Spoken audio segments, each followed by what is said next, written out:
اور اس میں خاص بات نوٹ کیجئے، حج وہ عبادت ہے جو ایک مقام پر ہوتا ہے، ساری دنیا میں تو نہیں ہو سکتا۔ وہاں تو ساری دنیا سے لوگ چل کر آئیں گے تو حج کریں گے، وہاں آنا پڑے گا۔ وہاں یشہدوا منافع لہم، آئے پیدل آئے، اونٹیوں پر آئے، جہازوں پر آئے، جیسے بھی آئے یہاں آئے۔ اس کے اندر یہ کیا ہے کہ اس کا ایک جو رکن تھا قربانی، اسے وسعت دے دی گئی پوری دنیا میں۔ حج وہاں، قربانی ہم یہاں کر رہے ہیں۔ حج تو یہاں نہیں ہو سکتا کہ قربانی کے ذریعے سے اس کی ایک برکت کو، اس کی ایک شان کو، اس کی ایک کیفیت کو جو ہے، اس کو گویا کہ یونیورسلائز کر دیا گیا پوری دنیا میں، جہاں بھی مسلمان ہیں قربانی دے۔ سنت ابیکم ابراہیم، تمہارے باپ ابراہیم کا طریقہ ہے، اس نے اپنے بیٹے کو قربانی کے لیے کرنے کے لیے تیار ہو گیا تھا۔ تم یاد کرو، اب یہاں میں اس لیے ذکر کر رہا ہوں اس کا کہ اس وقت اگرچہ یہ بات ہوئی ہے کہ جس قدر زور پہلے تھا قربانی پر اسلام کے اندر، اسلامی نظام میں، اسلام میں آ کر اتنا نہیں رہا ہے۔ اس لیے کہ یہودیوں کے ہاں تو قربانی تھی ہی صرف قربانی، لہذا وہ قربان گاہ کہلاتا تھا، جو ان کا جو ہے خیمہ ہوتا تھا عبادت کا، قربان گاہ۔ اور جو یروشلم میں جو ان کا جو مسجد تھی، جو ہیکل سلیمانی، وہ بھی قربان گاہ، قربان دیتے تھے۔ سب سے بڑی عبادت یہی تھی۔ نماز کا معاملہ اتنا اہم نہیں تھا جتنا کہ امت مسلمہ میں آگے ہوا ہے۔ ہمارے ہاں کیا ہوا ہے کہ حج کا جو ہے معاملہ، حج کے موقع پر قربانی، اس میں خاص نقطہ میں آپ کو یہ بتا دیتا ہوں کہ ہمارے یہاں منکرین حدیث ایک ایسا طبقہ رہا ہے جو قربانی کے خلاف، یہ ضیاع ہوتا ہے، گوشت ضائع ہوتا ہے، فلاں ہوتا ہے، پیسے ضائع ہوتے ہیں، اس سے غریب کو کسی کو دے دو۔ قربانی کی جگہ قربانی ہی ہوگی، کوئی اور شے نہیں ہو سکتی۔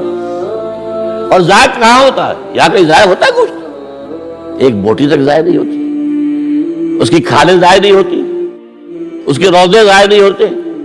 اب تو کوئی چیز آپ چھوڑتے ہی نہیں کہ جو اس کی استعمال کر لیتے ہیں۔ اب اس کا خون بھی جو ہے وہ جمع کر کے جو ہے وہ مرغیوں کی جو خوراک ہے اس میں شامل کیے جاتے ہیں۔ کوئی شے ضائع نہیں ہوتی۔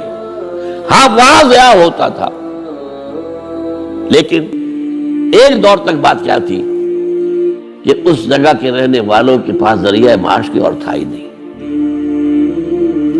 بھیڑیں بکریاں پال لی تو ان کو اچھی قیمت مل جاتی تھی قربانی کے لیے جب حاجی آتے تھے، یہ ان کا معاش کا ایک سپورٹ ہوئے۔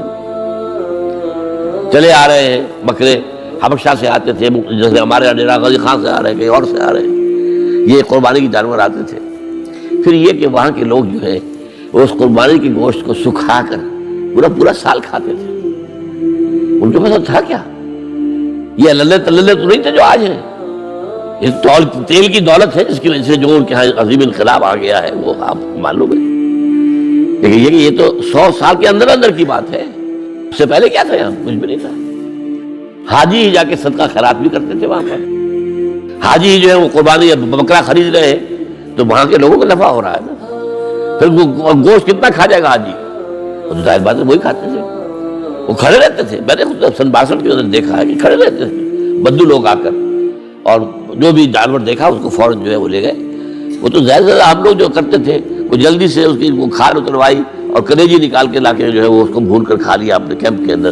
اور اس وقت تک یہ تھا کہ مینا کے اندر کیمپ بھی ایسے ہوتے تھے، کھلے جگہ، بڑے جو ہے گوشت پک رہے ہیں اور کھا رہے ہیں۔ اب تو وہاں جگہ ہے ہی نہیں سرے سے، نہ معلوم کتنی چوڑا کرتے جا رہے ہیں، کئی پہاڑ کاٹ دیے تاکہ یہ مینا کی وادی چوڑی ہو جائے اور چوڑی ہو جائے اور چوڑی ہو جائے۔ لیکن وہ تو ظاہر بات ہے کہ اب جو بڑھتا جا رہا تھا تعداد کا معاملہ۔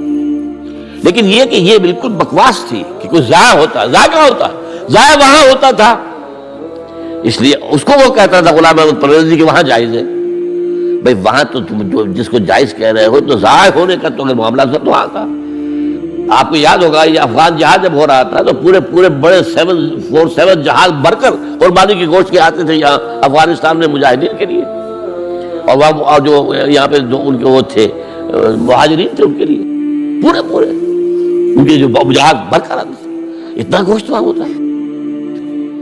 بہرحال یہ عید الاضحیٰ جو ہے یہ ہمارے اندر اس روح قربانی کو باقی رکھنے کے لیے ہے۔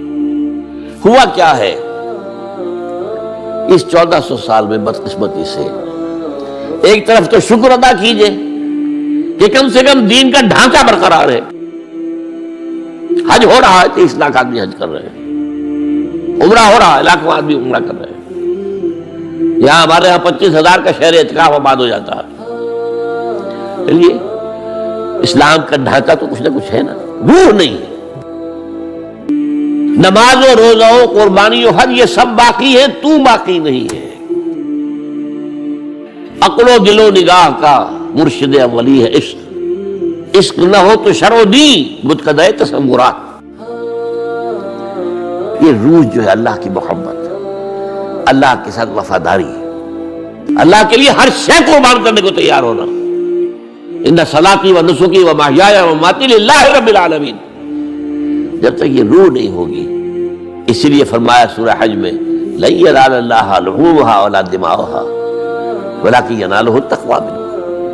دیکھو تم اونٹ اگر ذبح کرتے ہو یا بکرا یا کوئی اور چیز، بیل گائے، اللہ تک ان کا نہ گوشت پہنچتا ہے نہ خون.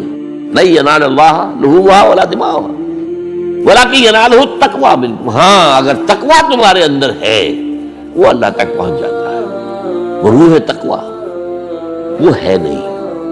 ایسا بھی ہوگا کوئی بہت بڑے سیٹ ہوں گے، وہ کوئی 50,000 کا میڑا خرید کر اور پھر اس کے جو ہے وہ اس کو مہندی لگا رکھی ہے اور رنگ لگا رکھے ہیں اور ریشمی چادریں ڈالی ہوئی ہیں اور لے کر پھر رہے دکھا رہے ہیں کہ اس شان کی قربانی ہم دیں گے.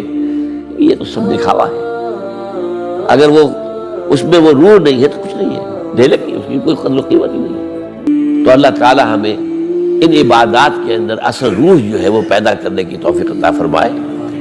اور اللہ تعالیٰ جن کو بھی حج کی توفیق دے ان کو بھی جو حج مبرور ہو. اس لیے کہ کہا گیا ہے یہ کہ چند افعال ایسے ہیں کہ جن سے گزشتہ زندگی کے سارے گناہ معاف ہو جاتے ہیں. ایک کیا ہے؟ ایک شخص کفر سے اسلام میں آئے. اب ظاہر بات ہے اسلام لانے سے پہلے کہ اس کی زندگی جو ہے کفر کی شرک کی جو بھی تھی معاف ہو گئی، بات صاف ہو گئی. نمبر 2 حج مبرور، وہ حج جو اللہ کے یہاں قبول ہو جائے. لیکن وہ حج کون سا ہوگا؟ حلال کی کمائی سے کیا جائے. اس میں ساری شرائط ملحوظ رکھی گئی. فلا رفث ولا فسوق ولا جدال فی الحج. نہ لڑائی جھگڑا ہو نہ کوئی اور ہو. آپس میں جھگڑتے ہیں وہاں پر. ٹیکسی کی ہے 5 آدمیوں نے.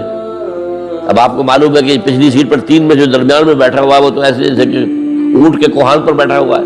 تو وہ لڑتے ہیں کہ اب مجھے باری دو. یہ ساری چیزیں جو ہے یہ اگر وہ روح تقویٰ ہے تو پھر نہیں ہوتی.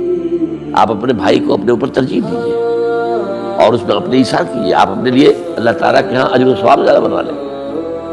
تو اس حوالے سے حج کو کہا گیا حج مبرور کہ کوئی شخص جو ہے اگر حج ایسا کر لے، ایسا پاک و صاف، تو وہ پھر ایسے ہو کر آتا ہے کہ جیسے کہ اس نے ابھی وہ اس کی ولادت ہوئی ہے، اس کا پچھلا پوری زندگی کا حساب کتاب صاف ہو جاتا ہے. لیکن اگر وہ کمائی کی جو ہے حلال کی نہیں ہے تو اس کے لیے بھی حدیث سن لیجیے. حضور نے نقشہ کھینچا ہے کہ ایک شخص ہے حج کے لیے آیا ہے، دور سے آیا ہے، اشخص اغبرا یطیل سفرا، بڑا لمبا سفر کر کے آیا ہے، بال غبار آلود ہے، کیونکہ وہ ہوائی جہاز سے تو آتے نہیں تھے، وہ تو اونٹ کے اوپر سفر کر کے آتے تھے. تو اندازہ کیجیے کیا ان کا حلیہ بن جاتا ہوگا. نہاتے بھی نہیں تھے، مبادا کوئی بال ٹوٹ جائے. احرام کے اندر تو بال بھی توڑنا آپ کے لیے جائز نہیں ہے، تو اس لیے وہ نہانے کے سے بھی رکے رہتے تھے.